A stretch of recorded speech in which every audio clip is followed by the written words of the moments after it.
I'm Tracy Sabol. Tonight on EWTN News Nightly, crisis averted. A look at what's next after lawmakers on Capitol Hill barely avoid a government shutdown. Solemn service. At least 10 people are dead following a roof collapse during Sunday Mass in Mexico. And a universal church. There are 21 new Cardinals following a special ceremony at the Vatican. These stories and more tonight. From EWTN, the Global Catholic Network, this is EWTN News Nightly. Thank you for being with us on the Feast of Guardian Angels. Our top story tonight, we begin with the unfolding drama from Capitol Hill. A government shutdown has been temporarily averted. House Speaker Kevin McCarthy is facing a threat to his leadership, and lawmakers still have a battle on their hands over funding to Ukraine and border security here at home. For more on all of this, let's check in with Capitol Hill correspondent Eric Rosales for the very latest. Eric? Good evening, Tracy. Yes, a very wild weekend up here on Capitol Hill. After weeks of trying to pass a continuing resolution with just Republican votes, House Speaker Kevin McCarthy finally opted for a bill to keep the government open until November 17th. But over 90 Republicans opposed the CR, and more than half of the House Democrats voted for it. We passed by overwhelming numbers the ability to keep government open for the next 6 weeks. So I asked Congress, we'll stay in session the next 2 weeks, continue to work to get this done. The continuing resolution includes $16 billion in disaster aid, but drops funding to Ukraine. With 90 Republicans voting no, Speaker Kevin McCarthy was unable to unite his party. House Minority Leader Hakeem Jeffrey says Democrats had been urging passage of a clean CR for weeks. It was a victory for the American people and a complete and total surrender by right-wing extremists. Will the deal cost McCarthy his speakership? I think he is in trouble. Part of that is because there has to be some level of strong leadership in our chamber. I'm just going to be totally blunt. There are a lot of trust issues in my chamber right now. Republican Congressman Matt Gaetz says he is determined to vote McCarthy out this week, citing promises he broke to conservatives at the start of Congress in January. Since then, he has been in brazen, repeated material breach of that agreement. This agreement that he made with Democrats to really blow past a lot of the spending guardrails we had set up is a last straw. It would only take a handful of Republicans to remove McCarthy from his post unless Democrats offered a lifeline. The petition requires 218 signatures, half of the House membership. I do not intend on voting for a Republican Speaker of the House, but I believe that it's up to the Republican conference to determine their own leadership and deal with their own problems. But it's not up to Democrats to save Republicans. So the saga continues. We want to let you know about some other news taking place after the death of Democratic Senator Dianne Feinstein. California Governor Gavin Newsom appointed LaFonza Butler to the Senate. Now, she's currently the president of Emily's List. Emily's List is an organization that fights for pro-abortion rights. She'll be sworn in later this week, and pro-life organizations like Susan B. Anthony Pro-Life America, they're already speaking out. They said in part, quote, "The last thing that Washington needs is another rubber stamp for the brutal abortion industry." At the Capitol, Eric Rosales, EWTN News Nightly. And we go now to Matthew Green, professor and director of graduate studies in the Department of Politics at Catholic University of America. Professor Green, thanks so much for coming on. We appreciate it. Let's talk about the continuing resolution. Speaker McCarthy had to make some concessions to get it passed, upsetting quite a few people, many in his own party. Let's talk more about that and the GOP infighting. What do you think this all signals? Well, there's a lot to say about this, and I think what it boils down to is a kind of battle that we've seen over and over again in the House Republican Party for many years, not just this year, which is that you've got a group of conservatives in the conference who feel very strongly about limiting spending and are willing to use techniques that usually members don't use against their own leadership to try to get what they want. And with Democrats unwilling to cooperate, that really puts speakers, including Speaker McCarthy, in a bind. And ultimately, he had to face either having a government shutdown or compromising on those conservative principles. And at least for now, with the CR, that's what happened. Yeah, and as we heard, one of McCarthy's main opponents right now is Republican Representative Matt Gaetz of Florida, who wants to oust him. That said, Gaetz is facing some scrutiny of his own. What more do you know about this, Professor, and where do you think all this will go? Well, there have been allegations of impropriety by Gates and I think some investigations, federal investigations at one point. And apparently, it's come out that the Ethics Committee in the House has also been looking into this. It's not clear where that's going to go at this point. I will say that doing what Gates is trying to do, not only is it very difficult, but it can really rub members the wrong way because from them, they have a leader, they've elected a speaker. He may not be perfect, but to have someone stand up in your party and say, we have to get rid of them right in the middle of a Congress really distracts members from things that they want to do, can take away from the party's message. So I don't know what Gates's end game is here, but he does seem serious in trying to remove Speaker McCarthy. Yeah, and going back to the CR, funding for Ukraine was a big bone of contention in the deal. I want to get your thoughts on that. And do you think this points to a shift in support of Ukraine and possibly a policy shift? Well, we've had majorities of both parties in both chambers vote previously to provide military assistance to Ukraine. So I don't see this as a major policy shift. What I think this was a tactical move on McCarthy's part and on the Republican leadership's part in the House, where they said, look, we've got to have something come to the floor that gets a majority of Republican votes, maybe not all Republicans, but a majority. And we don't want to give up everything that some members of our party care about, like funding for Ukraine, or at least those who do not wish to continue funding or providing military assistance to Ukraine. So the CR excludes that funding, but that's only 45 days. And again, that's not a sign, I think, of a major policy shift so much as it was a decision that this is what we needed to do in order to get this CR over the finish line. So it buys us some breathing room to try to pass more appropriations bills. Yeah, and of course, this is really just a stopgap measure. That said, curious, who do you think were the winners and losers in all of this? Well, it's a little hard to say because we have this potential resolution to remove the speaker, which if it passes, then McCarthy would be the loser. I mean, I think at this point, it's hard to say who a winner or a loser is. I think both sides, we heard earlier in the report, are sort of claiming that they're the winners and the other side is the losers, and that's fairly common on Capitol Hill. I would say that for now, we've sort of kicked the can down the road a little bit. So at least we don't have a government shutdown, which I think most people would agree would be very damaging, certainly to Americans who rely on government programs and support from the government, and probably also hurt House Republicans. But, we'll find out in about 43 days or so whether or not Republicans in the House can pass the rest of the appropriations bills they need to pass to keep the government open with the priorities that they care about, and then see what ends up becoming law. All right, we're going to leave it right there. Professor Green, thank you so much for weighing in. We appreciate it. Thanks for having me. President Joe Biden is lashing out at lawmakers after they dropped assistance for Ukraine in their short-term funding package. The president says support for Ukraine cannot be interrupted and is reassuring allies of continued U.S. funding for the war effort. White House correspondent Owen Jensen reports. Owen. Tracy, President Joe Biden posted on X, formerly known as Twitter, quote, "I expect the Speaker to keep his word and secure the passage of support for Ukraine at this critical moment." In Ukraine, firefighters battling flames after a recent Russian drone attack damaged a warehouse and charred dozens of trucks, injuring 2 drivers. And as the war drags on, President Joe Biden with this plea to lawmakers to approve more aid. Let's vote on it. And I want to assure our American allies and the American people and the people of Ukraine that you can count on our support. We will not walk away. And in the White House press briefing room today, more questions on more money for Ukraine. We're going to continue to advance our national security priorities because by helping Ukraine, we are also protecting and delivering for the American people and our national security. So that's important as well. Meanwhile, in New York, arriving for trial, former President Donald Trump, who is also the current Republican frontrunner for the White House. Trump denouncing the civil fraud case over his business practices as a politically motivated scam. The lawsuit could cost him control of Trump Tower and other prized properties. This trial could have been brought years ago, but they waited till I was right in the middle of my campaign. The same with other trials and indictments. It's all run by DOJ, which is corrupt in Washington.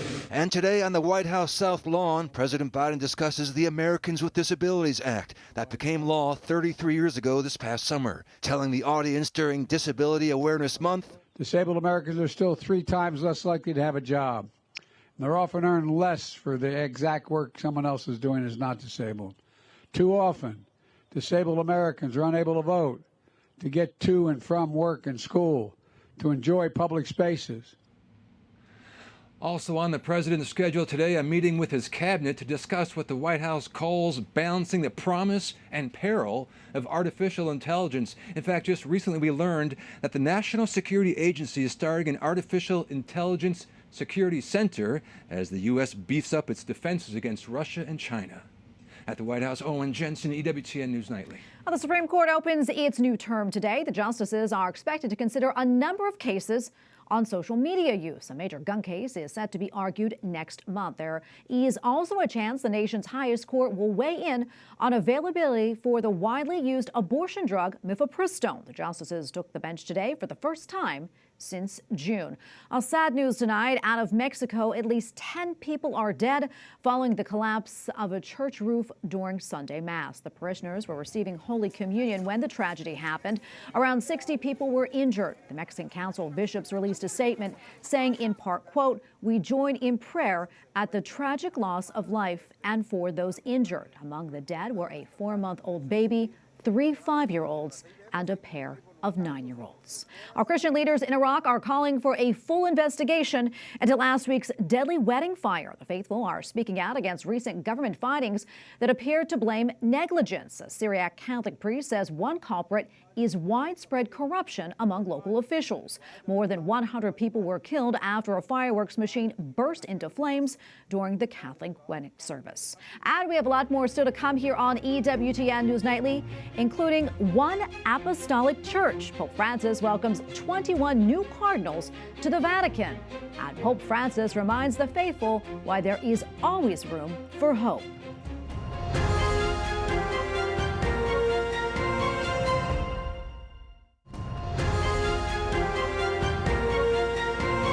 A group of 5 cardinals sent a list of questions to Pope Francis expressing concern and seeking clarification on points of doctrine ahead of the opening of the Synod on Synodality later this week. The formal questions, known as dubia, are brought before the Holy Father or a Vatican dicastery. Tomorrow on EWTN News Nightly, we will break down those questions and what it may mean for the Catholic Church going forward. The Holy Father also welcomed 21 new cardinals from all over the world. They were created during consistory over the weekend at the Vatican. In his homily, Pope Francis reflected on unity and diversity in the Church. EWTN News Vatican correspondent Colin Flynn has more. A very good evening, Tracy. Saturday was a very busy day here at the Vatican as Pope Francis created 21 cardinals from 15 different countries. This was Francis's 9th time creating new cardinals in the past 10 years, bringing to a total 142 the number of cardinals he has created from 66 countries. It also means that Pope Francis has personally picked now 3/4 of the cardinal electors. They are the cardinals who can vote for the next pope, increasing the likelihood that a future pope would be one who shares Pope Francis's vision for the Church. The event was held outdoors in St. Peter's Square, right in front of the Basilica, where the often called Princes of the Church processed up one by one to Pope Francis to receive their red hat or biretta, the ecclesiastical ring as well. The scarlet colour, by the way, of the hat is meant to signify blood, that these new cardinals should be willing to give up their life for the faith. Pope Francis has continued his tradition of creating cardinals from places not traditionally known to have them, for example, South Sudan, and then appointments from key geographical areas like Hong Kong and Jerusalem. Diversity is necessary, the Pope said. Some abuse survivor groups strongly objected to the appointment of one of the new cardinals, the Argentinian Victor Manuel Fernandez, who raised many eyebrows for his reported handling of sexual abuse cases when he was Archbishop of La Plata in Argentina. He was made the head of the Congregation for the Doctrine of the Faith already by Pope Francis. It's one of the Vatican's most powerful departments. Also on Saturday afternoon, the Pope took part in a 2-hour ecumenical meeting to pray together ahead of the Synod on Synodality. The event was entitled Together Gathering of God's People. It was attended by distinguished guests such as the Orthodox Ecumenical Patriarch Bartholomew of Constantinople, the Archbishop of Canterbury, Justin Welby, the head of the Anglican Communion. And Tracy, this was a rare occasion when you had Rome, Constantinople and Canterbury all here together in St. Peter's Square at the same time. Speaking to the thousands of young people, the Pope said that silence was essential in our lives. He said, in a world full of noise, we are no longer accustomed to silence. Indeed, we sometimes struggle with it because silence forces us to face ourselves and to face God. In un filo sonoro di silenzio. In un filo sonoro di silenzio. Pope Francis went on to say that silence was essential in the life of a believer. Finally, Tracy, the Synod on Synodality, that starts this week here at the Vatican. The participants are still involved in their pre-Synod retreat outside of Rome, and we'll have a report on the opening Mass this Wednesday here on EWTN. In Rome, Colin Flynn, EWTN News Nightly. Up next on EWTN News Nightly, Message of Hope. Pope Francis explains the importance of turning away from sin. Plus, a movie that highlights Eucharistic miracles from around the world.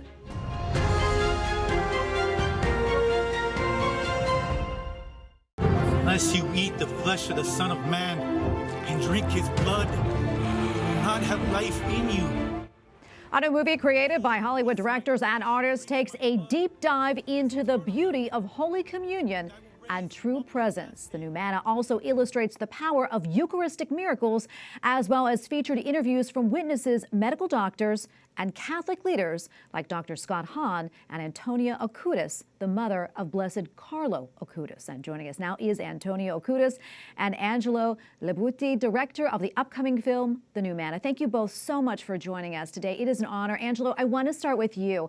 If you don't mind, please tell us a little bit more about the movie and what inspired you to produce it.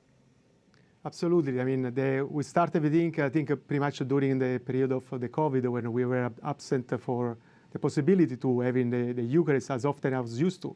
Be able to go every day Mass and go to adoration every day. Most of the times I was going to for night time from 2 o'clock to 4 o'clock in the morning when my work schedule was really hard. So that was the start, the beginning for it. And the love and passion I had for the Eucharist was installed for me from my godfather, was Padre Pio personal assistant for 25 years. I thought, I had to do something about it. And I started to see some problems with my industry for this type of script I was receiving, as well for some attacks I had when I started to proclaim my faith. So I thought, okay, somebody has to do it. And I visualized the fact, what was needed. I'd never seen something before in my life from Hollywood quality, which is like representing every Bible passage that covers the Eucharist. If you look, for example, there's no any movie ever done that covered those Bible passages. And I thought, okay, this sounds suspicious. So somebody have to do it, and the Eucharist is the core. And there are so many visuals I had right away for how to representing the transubstantiation, how to representing every kind of medical things that for some people was extremely hard. And that's my job, is to visualizing things that nobody else is able to. And I think I've improved with all these years in Marvel, Disney, DreamWorks, Paramount, 20th Century Fox, Warner Bros. So I kind of thought, let's do it. Let's do the jump. I asked permission to my wife because we knew we were going to go through some difficulty because obviously the guy downstairs probably wouldn't like it. Yeah. So here you go. Now I am here. Well, we're all excited about it. And Antonia, I want to talk to you next. Your son, Blessed Carlo, he kept a website detailing Eucharistic miracles. Can you talk to us about that and how he became so interested in the topic? But he started to teach catechism when he was 11 years old, and he realized that there was a problem. He used to say there are queues in front of a concert, in front of a football match, but I don't see these queues in front of the Blessed Sacrament. And Carlo was, since he was 7 years old, he started to go to Mass each day, to do Eucharistic adoration each day. And so for him, the Eucharist was the center of his life.